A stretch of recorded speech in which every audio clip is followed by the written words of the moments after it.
So ayan po mga ka-KT Vlog, good morning po.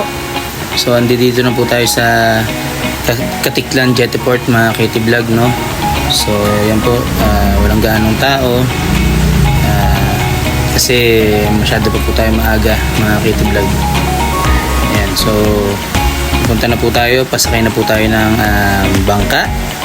Alright mga KT Vlog, so ayan na nga po, pababa na tayo. Ayan na nga po mga KT Vlog, nakasakay na po tayo. Ayan.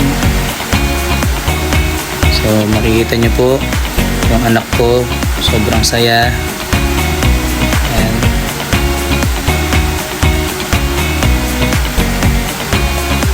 Happy na naman siya kasi makakita na naman siya ng dagat. Alright mga KT Vlog, so ayan na po tayo, paalis na po tayo.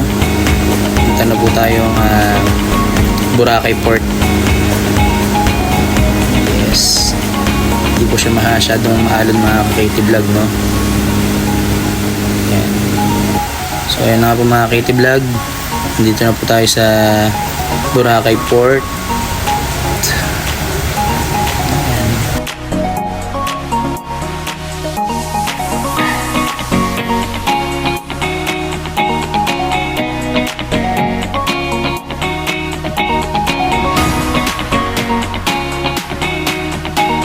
Mga KT Vlog, nakasakay naman po tayo sa e-trike, no. So pupunta po tayo ngayon sa pag-i-stayan po namin. Alright, so ayan na nga po, andito na po kami sa aming pag-i-stayan. Napakalinis po ng CR, napakaganda, may 2 beds po, napakalamig mga KT Vlog, no. So tara naman po mga KT Vlog sa tabing dagat. Alright, so makikita nyo po mga KT Vlog, napakaganda, napakainit lamang po sobra. So ayan na po ang aking anak, nauna na po sa tabing dagat, no. Excited na po siyang mag-swimming. So ayan na po mga KT Vlog. Ayan po mga KT Vlog, hindi po siya masyado maalon. So safe na safe po sa mga kids po natin mga KT Vlog, no. So ayan po ang ganda po ng Boracay. So ayan po, kung makikita nyo, medyo dumadami na po ang tao kasi magtatanghalian na po mga KT Vlog.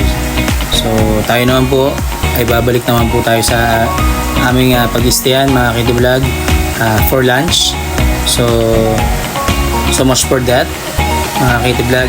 Maraming salamat po and God bless us all po mga KT.